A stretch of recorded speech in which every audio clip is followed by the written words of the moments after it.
welcome to another video. So this will be a continuation of like part 2 of the video where I analyze Marine Lasut, and this time we're gonna take a look at Daria Pajak. Beautiful. And here we have Daria Pajak.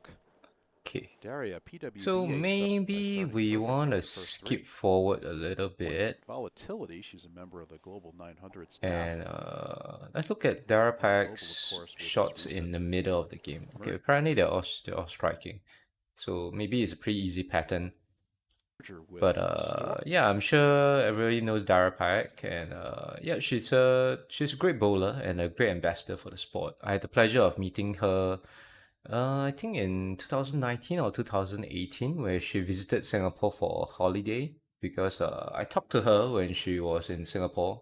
Was very fortunate to meet her, because let me think back. I think we were having our national competitions during then, and some of our female national bowlers were bowling on our Singapore Bowling Federation lanes, which is at Temasek Club at Rifle Range Road. So I was just there, was watching people bowl, and just so happened that I caught Dara just sitting behind like some of our national female bowlers, and in particular, I think she was watching mostly Shayna bowl, because I believe Shayna is a good friend of Dara, and she showed Dara around when Dara was in Singapore. So I just went up and talked to her, and she was very friendly. So I talked to her as a fan, because I knew about her, and yeah, she was friendly. She talked about what kind of like, I asked her whether she liked Singapore food. She was like, it's okay, but she liked it like salted egg food a lot and stuff like that. Then generally she's cheerful, she's friendly, she's a great ambassador for the sport, and I had a very good impression of talking to her. So I mean, I only wish that she uploaded more YouTube content, but she mentioned that she didn't really like the recording part of YouTube. Like, she's okay with the video editing, but she didn't like to record video so much, and she didn't like to bring around the equipment while she didn't like vlogging as much. So she preferred to just do more Instagram social media, because she can just take a picture, and it's quick and easy, and then she can just edit and upload it at her own free time. Okay, so moving forward. So Dara is known as one of the not the highest, but one of the higher ref rate bowlers on the female PWBA tour, on the female tour. And let's take a look at her physical game. So I have sorry. So I have looked at this slightly before, but I almost totally forgot, because I looked at it quite a while back. Do we need the ball rolling early on the lane? She doesn't want a big skid flip reaction. She wants the ball rolling and arcing, and another slap. Okay, so first and foremost, you probably notice a high ref rate and a good balance at the foul line. So let's look at her game in more detail here. And let's take a few looks at her in normal speed. The idea there is that she wants to get the ball rolling early on the lane. She doesn't want a big skid flip reaction. She wants the ball rolling. Okay, pretty quick. Is there any acceleration? Yeah, there is slight acceleration here. So if you notice, there is slight flip reaction. Okay, let me just mute the commentator. There is slight acceleration on the downswing, but more towards the release, which is generally considered still okay, because some bowlers, they want to get the higher ref rate, they want to get under the ball and lift the ball more. So there's a bit of acceleration at the release part, which adds a bit more power and ref rate. That's something some of the higher tier athletes, higher tier bowlers use, which is still considered fine, as long as she's not accelerating the swing from the top, which she isn't. She's just letting the ball fall down, but she accelerates towards the bottom, which is considered a good technique, considered a desirable technique for some higher ref rate or higher performance bowlers. Okay, is there a view where we can see her side view? Okay, let's look around. Let's see whether we can have a side view. Because generally, to analyze the bowler's timing, is better to look at it from a side view perspective. Okay, this is Marine Lassert.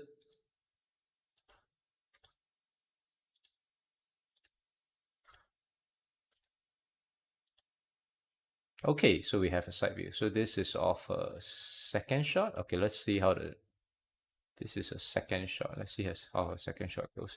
So the pattern is a 43 feet pattern. We don't see the ratio. It's called neon 9843. But I would assume based on the scoring pace that it is a slightly easier pattern. That means probably higher volume of oil in the middle compared to the outside. So which is what it gives the bowlers a little bit more allowance, not as flat, easier to get shape and triangle to the pocket. This is a second shot. Okay, flush to the pocket. Very nice. Very angular ball motion. And let's take a look at her game from the side. Let's take a look at it from a real-time 5-step delivery. Okay, maybe I can use this. So let's count it. 1, 2, 3, 4, 5. 5-step delivery. Okay, so 5-step delivery, very conventional. Okay, let's go back. So she drops. Okay, so we could probably start to draw on the screen here. Let's see. So she drops her shoulders here a little bit, which is okay. So it brings her ball. This is the center of a ball, right? This is a CG. This is center of gravity, and it brings it the center of gravity. So if you try and draw a straight line up, ideally, if it's inline, because of course this is a bit this is not exactly the front view, but if it's in line with her right eye, it will help her with her direction and her aiming and her visualization as well. But ideally from the front, so if let's say if you're bowling yourself, ideally you want your center of the ball. I mean, what's the ideal is that your eye is in line with your right shoulder, which is in line with the center of your ball. But realistically, it is not not very realistic. I mean, this is so-called the ideal in the textbook, but it's not very realistic. Probably because, I mean, our shoulder is always more to the right side of our body, so it is not human, not say humanly impossible, but it's not very comfortable to get your right shoulder directly underneath your right eye. So in order to do that, if you were to get your right eye directly underneath your right shoulder, you will have to move your head this way, right? And you have to tilt your body a lot. That means the shoulder has to go down a lot, then this has to go up a lot. Head has to tilt this way, and your ball has to move up more towards here, which is gonna feel a little bit more uncomfortable. This kind of motion where the right eye is in line, the right shoulder is in line, the center of the ball, is more suitable for a bowler who has a very tilted system and is playing a very deep inside part of the lane. That means probably playing like 4th to 5th arrow, that kind of very deep inside part of the lane where their body system is very tilted. They want to get a lot of tilt. They want to shift the ball weight mostly to here, like the weight of the ball, the CG, to shift it to here on their palm so that they can turn the ball a lot and provide a lot of axis tilt on the ball so that it can transition slower, skid further down the lane, transition slower, so play the deeper parts of the lane. So so that's what's included in our textbook, but honestly speaking, it is not very realistic. So in this case, Dara is not playing that deep. She's playing more not on the outside, but in the middle section of the lane. Let's take a look. Let's take a look at what line she's playing. Look at a shot. Okay, she's playing around third arrow, around between second and third arrow, or around third arrow. So she's playing the middle part of the lane. So her body tilt is suitable for the middle part of the lane. So let's look at her shoulder tilt a bit. So this is definitely lower than this. So the blue dot, that means her right shoulder, bowling shoulder, is lower than her balance arm shoulder, her left shoulder. So she has a little bit of tilt, and this little bit of tilt is this amount of tilt is more or less quite suitable for playing the middle part of the lane. So if you're a male bowler, because normally most of us males have a slightly higher ref rate, and we're not playing on the outside part, we're more playing on like the third arrow, the inside part. If you have playing a line that's okay, let me use the yellow. You are playing a line that's something like this, like the middle part of the lane. You're playing something like this, middle part of the lane. This kind of shoulder tilt is more or less suitable. And so her shoulder tilt is good for the part of lane she's playing. So she brings her ball. So if you notice, she doesn't bring her ball directly below her right shoulder here, which is what textbooks would tell you to do. But she brings the ball a bit to the middle. It is still okay because it makes the bowler feel more comfortable to have the ball in the middle of the body. But of course, what is not very good in this case is that when you want to place your ball, right, when you're doing your ball placement, placing a ball into the middle of your swing, the bowler has to do this motion. They have to move the hand and the ball out to the right before it gets into the correct plane for your swing, the correct direction of the swing. So this would add a little bit of inconsistency because there is a chance that you might not place the ball in the correct direction. So when you're not placing the ball in the correct direction, the direction of your swing will suffer, and the ball direction will suffer as well. But overall, generally, for in terms of comfort, a lot of bowlers tend to like to do this. That means they like to place the ball in the middle of their body. That means this is the CG. Okay, this is the center of our body. Actually, in this case, for the upper body, the CG is slightly higher up. So this is the center of our body. And then most of the time, a lot of people like to place it in the same line as their center of body because it feels comfortable, because the ball weight doesn't feel as heavy when you're putting it in the middle of your body. But in terms of direction, if you are trying to be very precise, very accurate, this is not very recommended, because when you're placing the ball, you need to move the ball to the right, to more in line with your right shoulder. And this movement of moving it to the right when you're doing a ball placement can be a source of accuracy issues and consistency issues. Okay, so let's continue. And let's see, 2, 4, 5. So at a glance, it looks like she has delayed timing on her release. So we haven't looked at it in slow motion yet, but we can obviously see even from the normal motion that seems like her feet stops first. Okay. Yeah, seems like her feet stops first before the ball comes down in the swing and she releases it. And then you notice that she has very good follow through. So look at her follow through. She follows through. This is her elbow. Let's put in blue. So this is her elbow. So this is sort of like a really textbook ideal follow through for a one-hander, for a two-hander even as well. I mean, you always you want to have a good follow through, because what will be a good follow through? That means your elbow is at least the height of your head or above your head. So in this case, she has an excellent follow through because her elbow, her elbow is around here actually, like this blue point here. So her elbow ends up above her eyes, above her head, which is really good. So one of the few reasons why you want to have a good follow through is because having a high follow through means that your swing is loose and you maximize your ball speed down the lane. And what happens in a tense situation, like for example, if you are bowling in the finals of big money, you're bowling for big money, or it's like it's your first PBA title or your first international title, like you really want something very bad, and you're in a high pressure situation, is that your body will tense up. It's just human. Uh, that means there's no human that can be totally, completely relaxed when they feel something is very important to them is on the line, like their whole life purpose is on the line. It's really a make or break, like a spare, like a pin 10 spare could make or break, like between maybe $50,000 and like $20,000, or like it's the title that they always dreamed of. So when you're in this situation, your body will get tense. And what happens when you get tense is that your follow through is going to get tense as well, because your arm muscles are going to get tense. So if you normally have a high follow through like Daria, if you get tense, at most your follow through, even if you get tense, your follow through will reach here. That means you will be lower, right?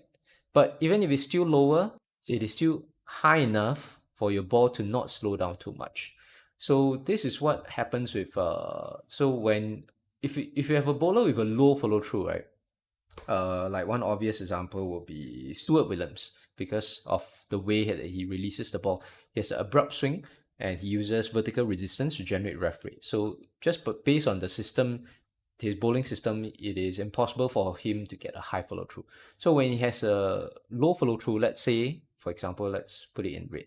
If your follow through is only, let's say here, normally, your that means your elbows will only end up here. But in a tense situation, because your muscles are tense, in a high pressure situation, your follow through goes even lower here. So what happens when your follow through is so low? That means you don't get this, you don't get the benefit of the swing from here to here. Your swing only gets like halfway complete, and you don't get the benefits. Your ball speed is going to drop because your swing gets reduced. The distance that the swing travels get reduced. Your ball speed is going to drop. So what happens when your ball speed drop? Your ball is going to hook early, and what happens when your ball hooks? When your ball speed drop, your ball hooks early down the lane. That means, let's say you hit a target. Originally, it's going to be flush, but now it's going to drive straight through the head pins, and it's more than likely going to give you a split. Which is, I think Stuart Williams also has a history of like choking. That means whenever he's like second or like when he's close to like a title match, his ball reactions seem to suffer. So my instinct guess, because this is not a direct analysis of Stuart Williams, but my instinct is that because of his low follow through, he is more than likely to suffer from this issue. That means when it's in a tense situation where he's trying to win a title, or when he is like trying to make the cut, or I mean it's a pressure shot, his muscles get tense and his follow through gets reduced even further. So when his follow through get reduced, he's not as loose, his ball speed suffers, and the ball will go through the nose rather than going through flush pocket. Okay, so that's just talking about Daria's follow through. So that's good. So that's quite a fair bit of talking about her follow through, and she seems to have delayed timing, which is good. Let's go back. Okay, so let's take a look at her timing in the third step. This is a second step. Okay, and if you get a timing in around the third step, she has kind of like, so her feet has touched the ground. So this is what we call, so her ball is here. So both her feet has touched the ground. So this is her timing in her third step. So this is normally what we would, in Singapore Bowling Federation's way of coaching, we will call this traditional timing in the third step. So it is not too early. That means if it's early, the ball would let's highlight her stuff in yellow. Okay, so this is conventional. This is traditional timing in her third step. If it was early, it would have ended, her ball would have been here while she is in the step. So that is if she has exceptionally early timing during the placement during the third step. And if it was more delayed, which ideally we would like bowlers to have, the ball position would be around here. So so the blue would be the ideal. That means you want your ball to have delayed timing on the third step. Then what would not be so good if you have early timing in the third step, which I see a lot of American male bowlers actually have a lot of early timing in the third step. I think this is the system that they were taught with, but it's not the system that we recommend for Singapore or Asian bowlers. So early will be in red, and hers is the traditional timing in the third step. So traditional timing in the third step is still acceptable. So we will, as a coach, we would not change any of this, because since as long as she's able to achieve a delayed timing at the foul line, we wouldn't want to tweak her initial timing too much.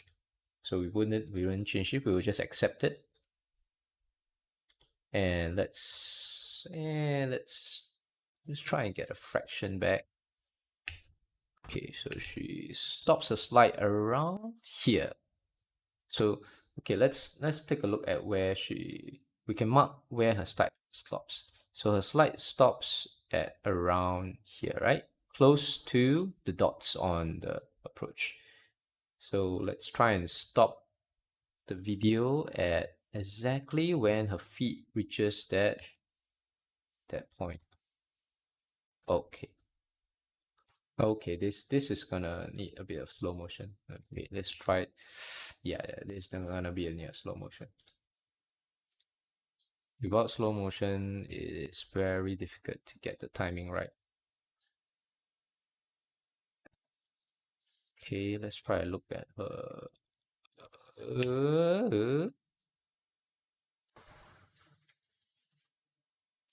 Okay, because of the camera movement. Okay, so my marking there isn't so useful because the camera is moving. Okay, let's see where her slide stops. Around here. So the slide stops around here. Okay.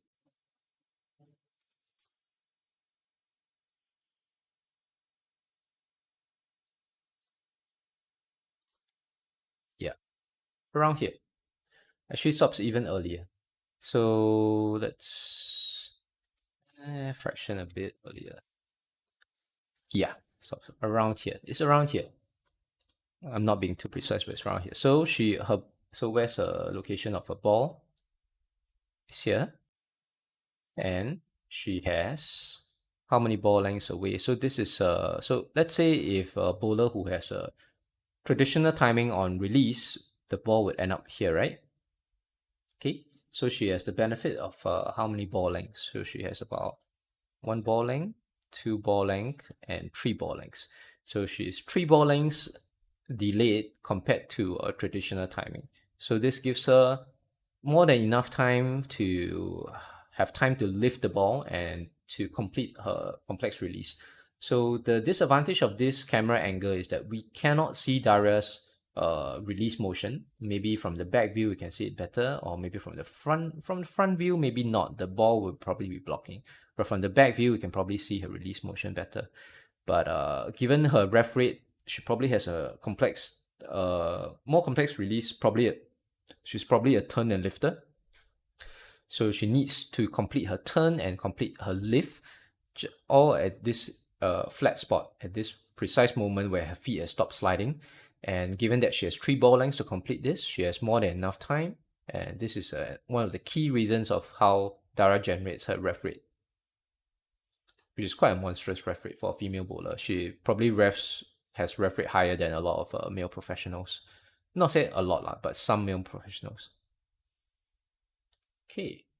And good follow through. Let's look at her balance arm. Okay, so we can see here her balance arm. Okay, now we need blue. Dup, dup. So her balance arm is straight and parallel to the floor. Straight and parallel to the floor. It's not too high. So in my earlier video when I analyzed Marine Lasut, so Marine Lasut had a balance arm that was too high. So too high, it caused her right shoulder to drop unnaturally. But in this case, Dara's balance arm is level with the ground, which is exceptionally good. And so that's good.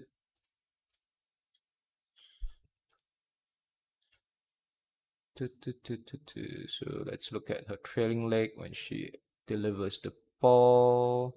So after she delivers the ball, okay, she has a buckling trailing leg. So a buckling trailing leg system is something that one of our national bowlers in Singapore, Jasri Tan, was really good at even during her youth.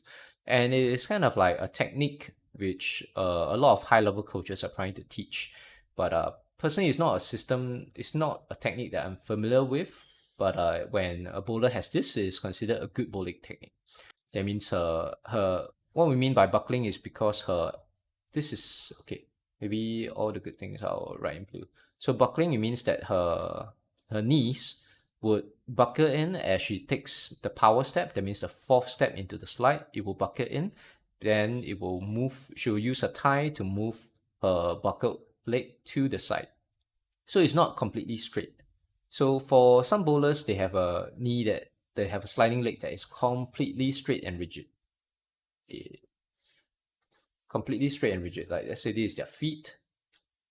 Imagine it's a stick figure, a completely straight and rigid sliding leg, which is not as ideal as compared to what Dara has, which is a buckling trailing leg. So the buckling trailing leg, when the moment that the bowler buckles on the fourth step before they do a slide, they actually provide space because their hips. So what happens when this buckles is that let's draw arrow. The rather than from the side, right? I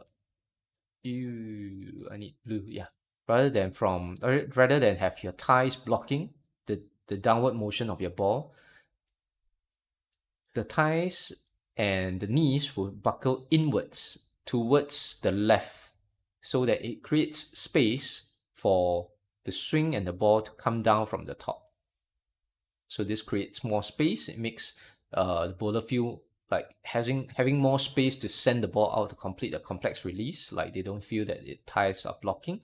At the same time, they also achieve the purpose of having of balancing the downward swing of their ball, the downward motion of the ball.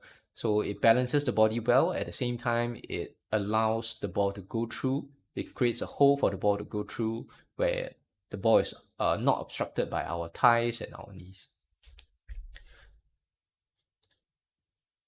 Okay, so almost perfect. So far, there is so like what we initially has expected. Daria's physical game is almost perfect.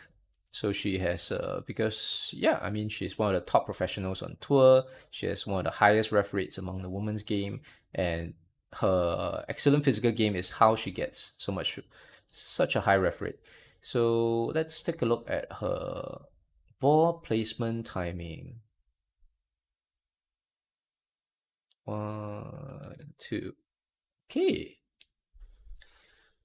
So she places her ball a little bit earlier than what we would prefer in Singapore. So this is her beginning of her second step. And she yeah, so you see her second step, so this would what is not ideal. Her second step, her heel has barely hit the ground, but her ball has already moved. Because most of the time we will recommend a slightly more delayed ball placement timing by moving the ball only at the end of the second step or after the heel has hit the ground and the weight is transitioning into the second step and then to move the ball during the ball placement. So she's moving it slightly early. So what I see that how she's able to like delay the ball from coming down too early is that she's doing this. Okay, let's reverse a little bit. She is moving the ball upwards in her ball placement. Okay, so let's pay attention here. Her ball was initially here. She moved it upward.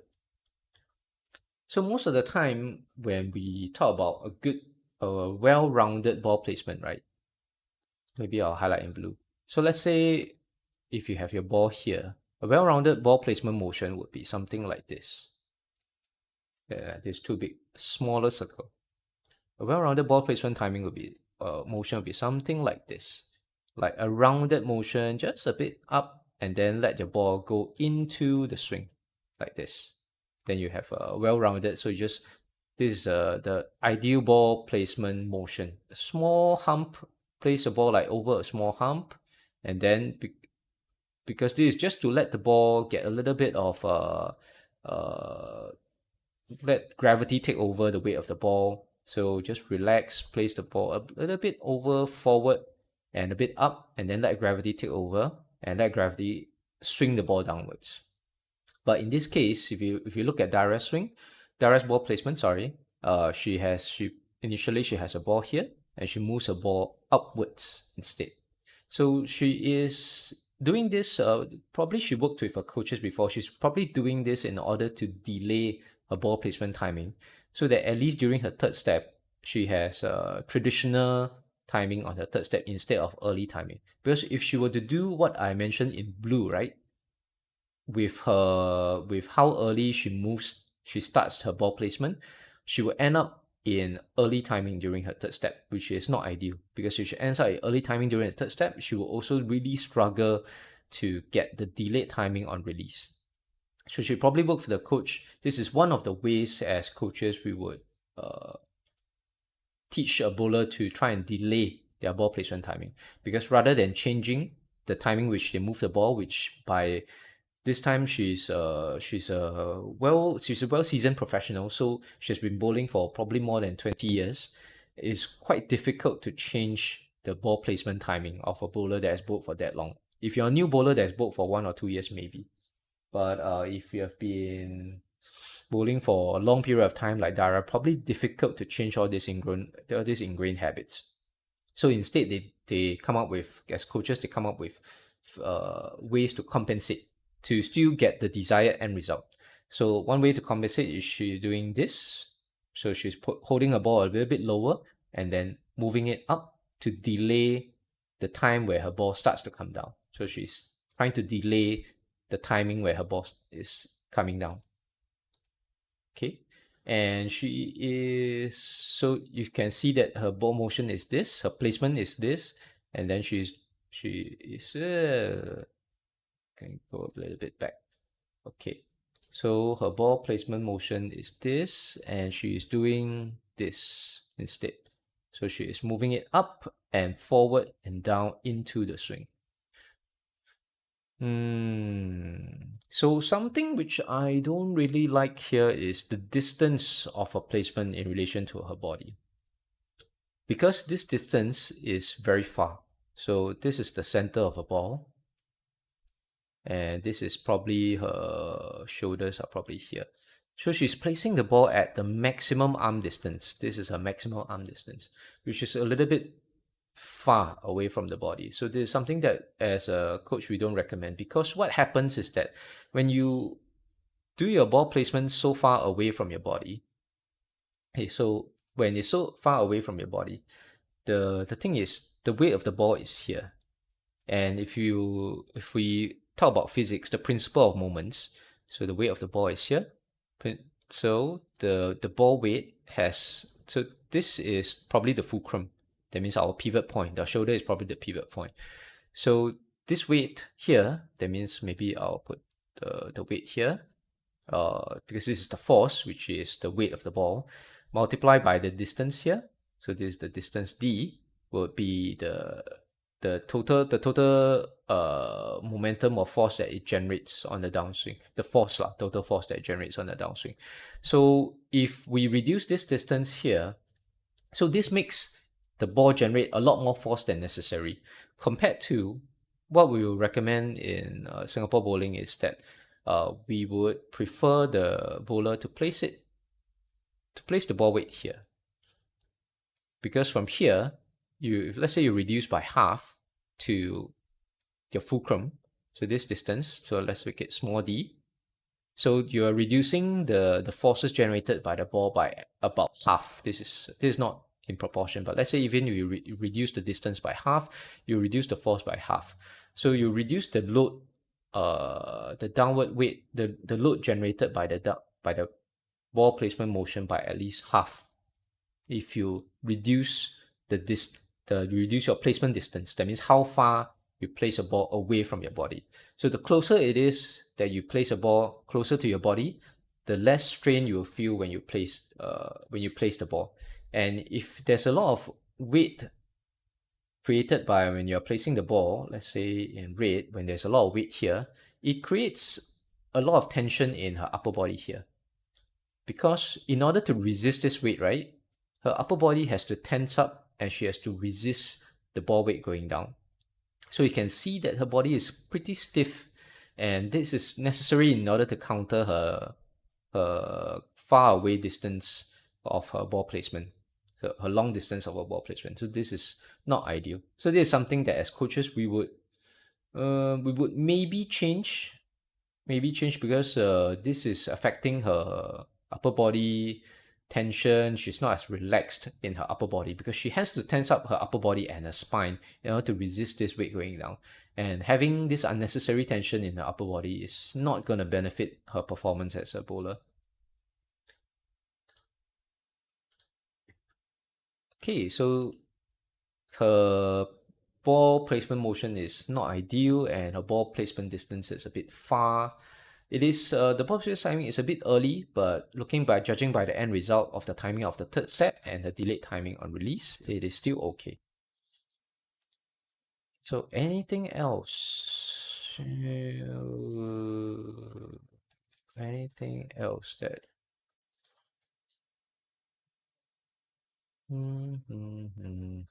at a glance, no. Okay. So shoulders, she doesn't turn in from the side. So judging by her follow through straight on point, so she doesn't swing her arm to the left. Okay, we don't get a back view of it. Okay, let's see if we can get like a back view.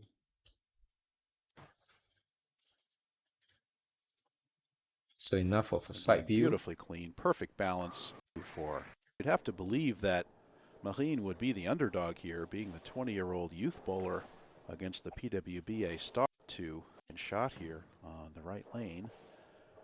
And how about a beautiful strike Daria's done. So here, pressure on Daria.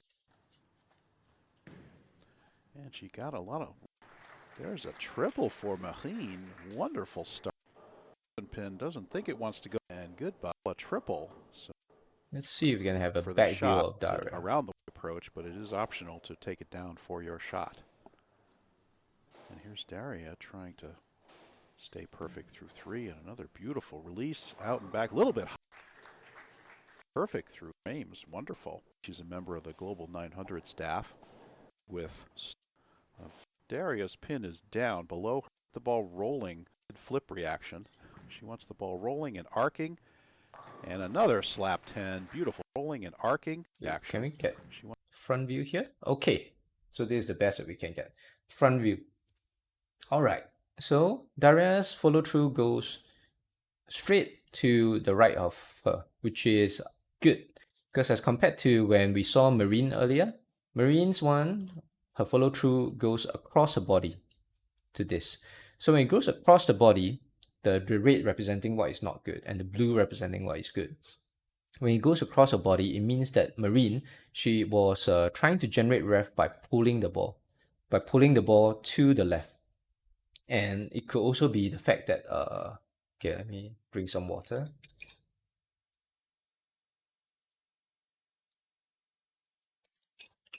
So if you have an arm swing with a follow through that completes to the left of the body, it could be also a swing issue. That means the direction of your swing is not in line with your target. That means you're swinging. That means okay, let's put it in red.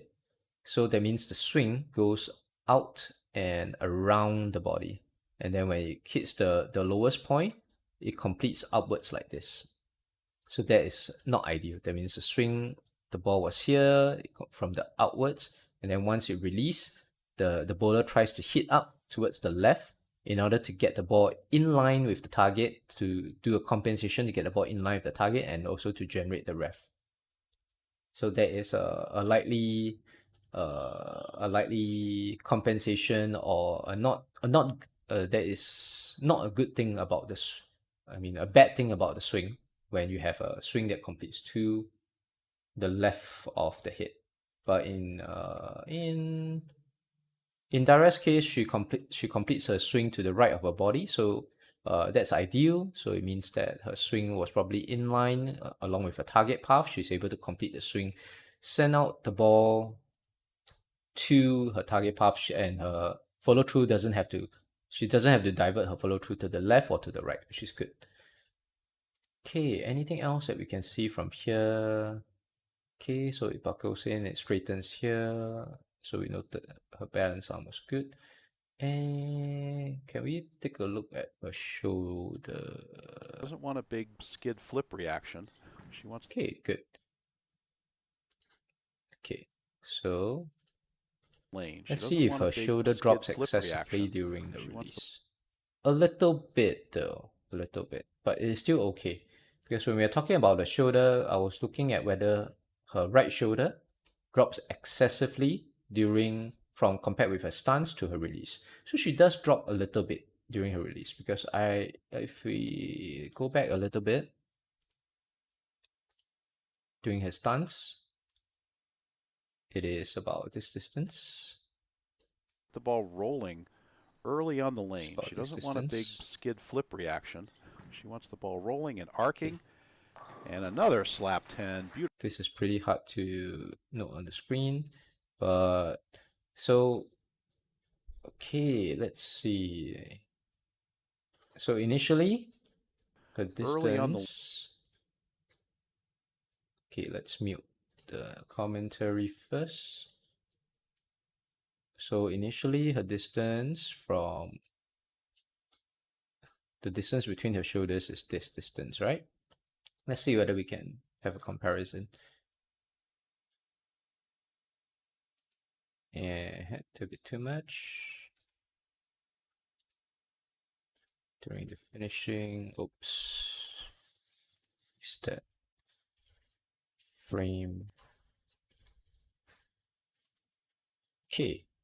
And then now let's look at distance here compared with shoulder here, and we have a distance of this much. So we compare the red distance with a blue distance. It is slightly more, but not by a lot, which is good. So what I was trying to say is that if you have a right shoulder that drops a lot during your release, it is not a good sign, because when you're trying to lift a heavy weight with such as a bowling ball, right, you need your right shoulder to be stable in order to lift a heavy weight.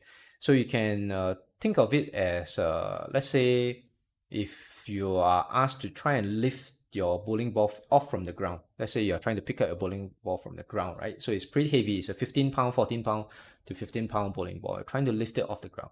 You try to keep your right shoulder stable when you're carrying it, so it should feel okay. And then while you're carrying it, now you force your right shoulder to suddenly drop down. So you got to be careful when you're doing this. You make sure that you have a mattress or something padding the bowling ball, because you don't want the ball to damage your floor. Because when you are forcing your shoulder to suddenly drop, you're going to experience a loss in strength when your right shoulder suddenly drops while you're holding a heavy weight.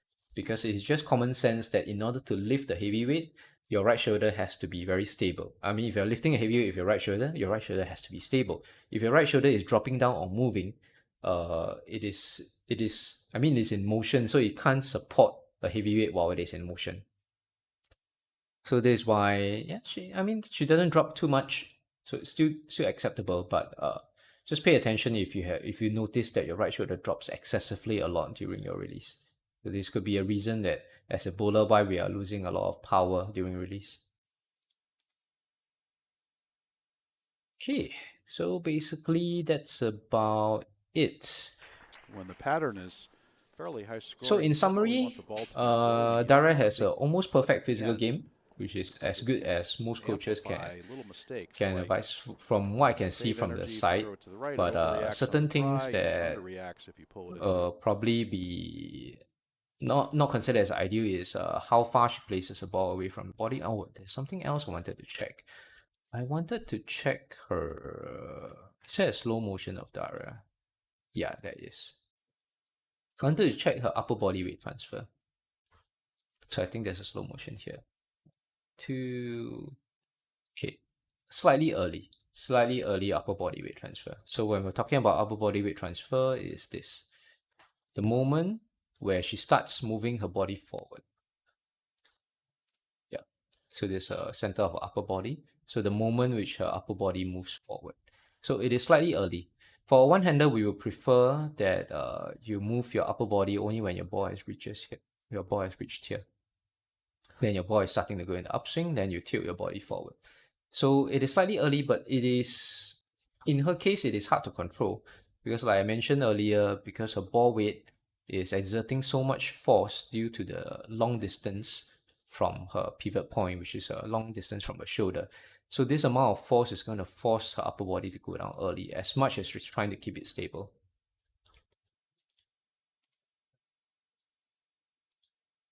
So to her credit, she keeps her upper body, so even though it moves early, she keeps it stable throughout.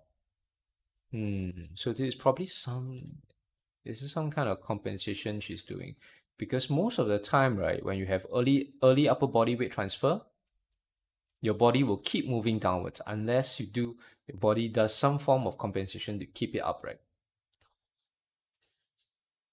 So I can't really see what kind of compensation she's doing to keep her body from moving downwards continuously.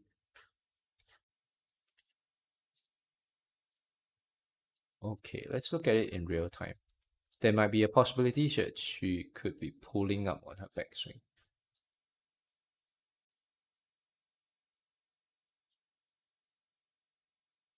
If I didn't notice it at a glance, let's just take a look in more detail.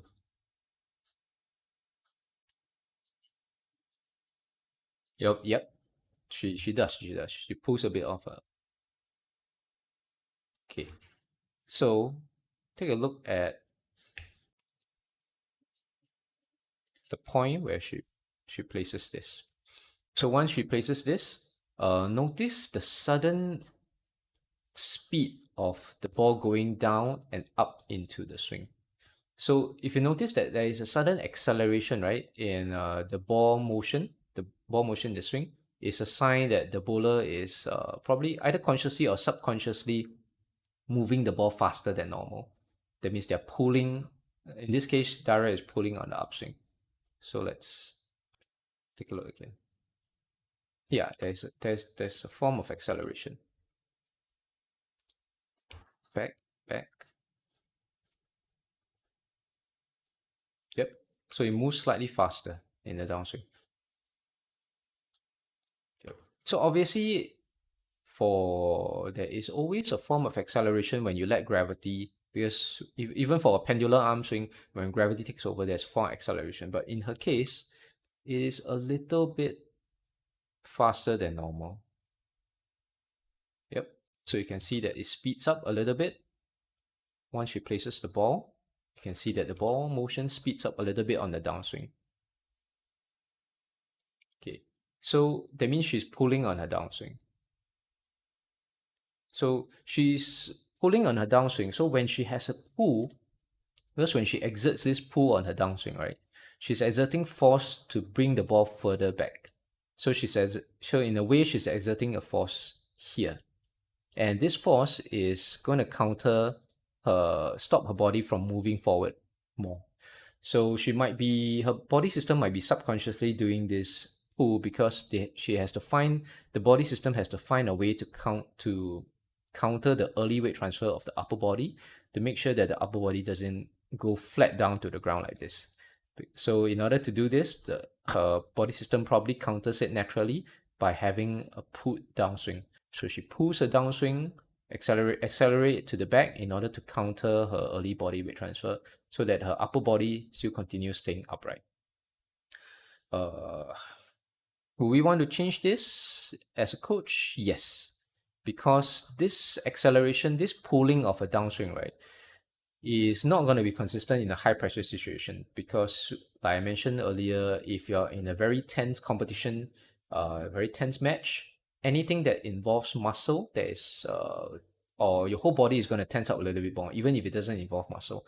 And since this pulling motion involves muscle, when she tense up, probably going to pull harder, and her backswing is probably going to end up a bit higher than normal due to that means more force in her pull.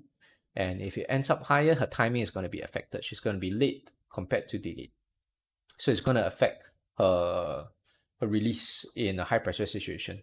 It's going to affect her timing and going to affect her release, because yeah. So this is not an ideal one. So as a coach, what we want to do is not to directly ask the athlete not to pull the backswing, but instead to correct the early weight transfer. So once we can correct the early weight transfer by probably reducing the distance of her ball placement, that means not having her place the ball so far, because by placing the ball that far away, it causing a lot of strain on the upper body, which also causes the early weight transfer, which in turn causes the put backswing. So ideally, if we have an athlete that has the exactly same bowling system as Daria Pajak, what we want to change is we want to correct the distance of the ball placement, to just shorten the distance of the ball placement, and just see if that change alone is enough to correct both the early weight transfer and the pull back swing. Okay, so that is as detailed as I can see right now. So it ended up quite a long video. And in summary, Daria Pajak, pretty almost physically complete bowler. There's a lot of good things about her physical game, which is why she's able to generate that high ref rate. There's very small, so I had to be very nitpicky in order to find like the mistakes or the errors in the physical game. Those errors are not huge, but of course, if you are aiming for the highest level of performance, it is still advisable for an athlete or even on her level to tweak it, because I mean, as an athlete, probably you want to be the best in the world, and you want your physical game, your mental game, your tactical game to be the best in the world. So, yep. That's about it. And thank you very much for watching this video. It's been a long one, and hope to see you next time.